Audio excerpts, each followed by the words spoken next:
length, I don't have much to say about your presentation. It's, as usual, superb, and I agree with everything. So instead, I thought I'll speak about jobs, and I mean, knowing me, I'm going to speak also about politics. And so I want to try to focus on the political constraints to job creation. So really, I want to go back to Paul Collier's opening. Paul gave us a very useful vision of utopia, I may say, right? If you remember, it was a city, clusters of firms, universities, and workers, working all together, competing but also complementing each other to create prosperity. Utopia, I think he called it Switzerland, so it's not Norway. It's more decentralized. It happens, at the level where politics and people can interact more. A very useful vision. Now, and then he discussed how to get there. Very much the focus was on leadership, ideas, and processes. Now, the question is, how do we kind of interpret this utopia? And I mean, I think we all buy into the utopia, but the road to utopia, and what does it mean for the region, given that, in most cases, there is a conflict of interest for the leaders to go to utopia in our case. That is, I want to argue that at the core of the problem of the region is the fact that politicians are not interested in allowing autonomous organizations to grow, and that they often content themselves with a large share of a small pie. And so getting there is problematic with the current, let's say, political structure. So I want to think a little bit more about what it means, this politic rules, kind of decompose it a little bit into its components, and then think at this particular time how we could do something about, help find a way towards utopia. So I think the starting point is to characterize a typical country in the region. So, I mean, let's keep it anonymous, a country. This allows me to be a bit more caricatural. And, in many ways, it's a dystopic reverse of the Swiss model, the typical model. We have a narrow coalition of political, security, and economic elites in power. The states through which they rule is fierce but fragile, to use the terminology of Naziha Yubi, an Egyptian political scientist of the 80s, fierce but fragile, and so fragile, trying to defend its rule. Its goal, after the demise of the state-led growth of the 60s and the 70s, is really to survive in this new environment. It's to survive rather than to thrive. And so it's in that sense that it's happy with a large share of a small pie. It's not interested in growing the pie. That's the state. Firms are cronies and are driven much more by political than economic motives. The role of universities is more to socialize and neutralize the youth than to build skills and knowledge. Workers and unions of workers are mechanisms for clientelism in the service of power consolidation rather than to represent the workers' interest. So a caricature, but nevertheless, a state whose goal is to exclude in order to allow the regime to survive, firms that are there to play political function more than economic function, universities as well, and unions as well. So this seems to be certainly an extreme depiction of our realities and a caricature, but all of these processes are at work, and I want to take them one by one in varying degrees. And I think, unfortunately, that this scenario is closer to our reality than the utopic one. So let's look at firms, universities, labor, and households. Firms. our recent work, and that's the work with Adil Malik and Isaac Atiya's edited volume of case studies written by many of you here in the room, of how the economics of privilege function in the region. And so we focus on several case studies. And basically, we identify particular firms that are connected to political power. We identify mechanisms through which they receive privileges. We see how this affects their balance sheet, how it affects their competitors, and how it affects the markets. And typically, we find that they make large profits. They pay back the politician in various political favors. Certainly, some of it is money, finance to bind the elites, political finance, election finance. But we find that what is specific in the region, and maybe compared to other regions, it is the specificity of the region, is that one of their main political goals, political payback, they have to pay back the politician for the favors they receive, is their role in excluding other firms that are not friendly to the regime from occupying the heights of the economy. So they have a very important role in occupying the land and not allowing others to enter. Now, you get various economic distortions. Firms, given the incentives that they have, want to be as close to the state or as far to the state as possible. And so you get a very dualistic economy with large firms close to the state and a large informal sector. You get an important missing middle. These are the firms that typically grow and are more dynamic and innovate. They are competed by large firms with privileges from above and by the sprawling informal sector from below. And in several countries we looked at, it's a very small sector that has trouble surviving. And you don't see these small firms becoming medium and then growing. The market dynamism is very weak. And so you have capitalism, if you like, without its benefit, which is the dynamism and the innovation that is generated by competition. Another implication is that of this dualism is that firms cannot speak with one voice. Associations of firms tend to represent the very large firms. They are not legitimate to speak to government in the name of firms and to negotiate, as in other places, improved rule of law, for example, or stable macro framework that benefits their interests. So that's for firms. Universities, for the youth, with civil service opportunities closed, universities were supposed to usher an alternative entry into modernity through private jobs and through entrepreneurship.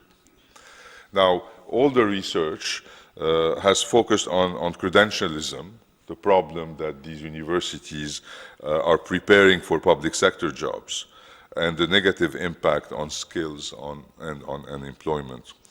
But I think the bottom line, nevertheless, of this literature is that the high unemployment is not due so much to the fault of the unemployed themselves, but rather to low aggregate demands for labor in the region. Now, looking more carefully at the job of universities then, given that a lot of the recent research has focused on the politicization of education.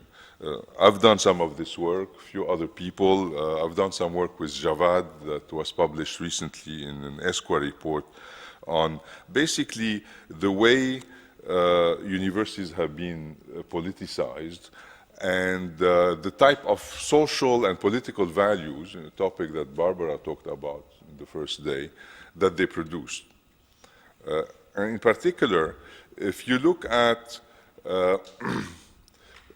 the kind of values, respect for authority, gender equality, commitment to democracy that universities produce, you'd realize that if I can say, the political return to education or the emancipative return to education is extremely low in the region when compared to other regions. I mean, to take an extreme example, a French woman that goes to university increases her love for democracy, reduces her respect for authority by, say, 10 or 20%, while a similar person in the Middle East would only increase these values by 1%, 10 times less. In some universities in the region, I wouldn't name them, in some countries rather of the GCC, men that go to universities end up more patriarchal in values than those with a primary education. And so, universities actually convey conservative values. And there is, an important literature, I think, in terms of the impact of rote learning that supports the respect for authority, textbooks and curricula that encourage quietism in politics, and also the relatively recent phenomena of the Islamization of education that, an improved religiosity, it's not really Islamization as much, to really fight leftist current among the students, but also instill values of quietism and lack of interest in politics. And so there's a whole set of issues with education that concern not just the labor market, but also social and political values that are problematic and need to be looked at. Moving on to labor. Now, as we all know, and it's connected to the issue about reduced productivity, a very small share of labor ends up in the formal sector, to the formal private sector, no more than 15, 20% in most countries, and only this group of workers tend to be represented in labor unions. And so here too, labor unions have tended to be very close to power and not representative of labor. They cannot legitimately assume the role of protecting labor and discussing with governments ways of improving the welfare of labor. So we end up with very weak social organizations, very fragmented social organization that cannot reach, if you like, cooperative solutions that are valuable. Another aspect of labor that is important, and this is evident in a recent paper presented by Amira Al-Haddad here, is the very difficult choice that university graduates have to, not choice, the lottery that they buy, which is very much jigged, which is that they will end up either in the formal sector or with the informal sector at much lower wages, and that typically you need a connection, a wasta, to get the good jobs. And this has generated enormous anger and frustration among the youth. Finally, households. Large households make sense to diversify risk, to maximize opportunities in an environment with high risk and little opportunity. So they still make sense to have very large households in the region, and this has tended to support patriarchal values that have some basis, historical, cultural reason in the region, but the demand for female labor has not grown sufficiently to allow for changes in this mode of organization and patriarchal values to happen over time. So the bottom line is that society and the economy end up in a very low equilibrium, and politics rule. A different organization between firms and labor and universities would lead to a larger pie, but the actors are too fragmented, and the regime represented by the state is not interested in a larger pie and doesn't foster a different agreement between the different players. So the conclusion really is that autocracy and private sector dynamism do not fit well together in the Middle East. It is not a generalized conclusion in the world. I mean, some autocratic countries have done very well with growth. There is a debate about the impact of democracy on growth, and maybe the most recent paper by Esemoglu and Robinson has convinced us that democracy is good for growth, but it is not a big advantage, and I think the only kind of solid proposition economists agree on is that, while the mean of growth is the same, probably the variance is larger among autocracies, so you could have a good or a bad one. But I think for our region, we can convince ourselves that autocracy is not good for growth, and that it has a lot to do with the fragility and well, I guess the reason why this is the case remains a mystery to some extent. It may be that the state historically has been extractive. It may be that it has to do with the social structure of society being, divided between traditionalist and modernist. I think this is a deep question, and I know that Mustafa is thinking hard about it. But if this is the starting point, then what to do? Now, clearly, since 2011, the street has woken up and pushed out ossified regime. Reconstruction has proved much harder, and it is not clear that the way of revolution would lead to nirvana, at least very, very easily. Tunisia is showing us the way. It's a struggle to get organized after a very chaotic period and organize a democracy that works. However, while there has been a massive autocratic restoration in the region, in the past few months we've seen the streets wake up again. You must have seen the very good news from Algeria this morning. And so the street is very active. Algeria, Sudan are the countries that are undergoing change right now. And so it seems to me that given the pressure of the street, a more gradual evolution is possible, to conclude. I mean, basically, to go back to Paul Collier, that involves going back to the role of ideas. Perhaps ideas could beat interests, especially if those interests know that the street is boiling and they may not survive very long without a possible evolution.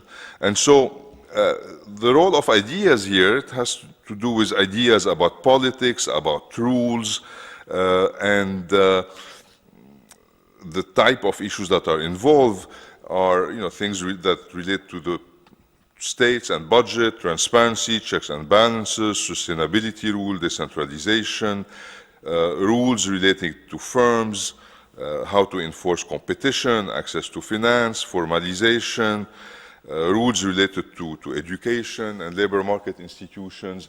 And so it seems to me there is much more room than before for intellectuals to develop these rules and to try to find demand, possibly among the moderate elites that may want to revise the social pact or the social contract in reaction to street movements, but also within society. I mean, we see a lot of people in the street, but we do not see very specific demands. It seems to me that there is an important agenda here to start filling the agendas of the opposition with middle-level issues that are specific, that can be bargained with power, so that institution with good governance could be the goal of this contestation.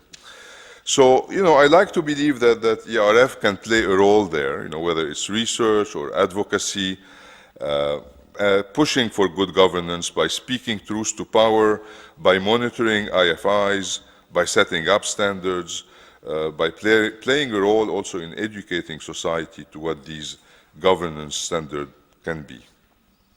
And, by doing so, to allow all the ERF members to participate really more actively in this critical phase in the evolution of the region. Thank you.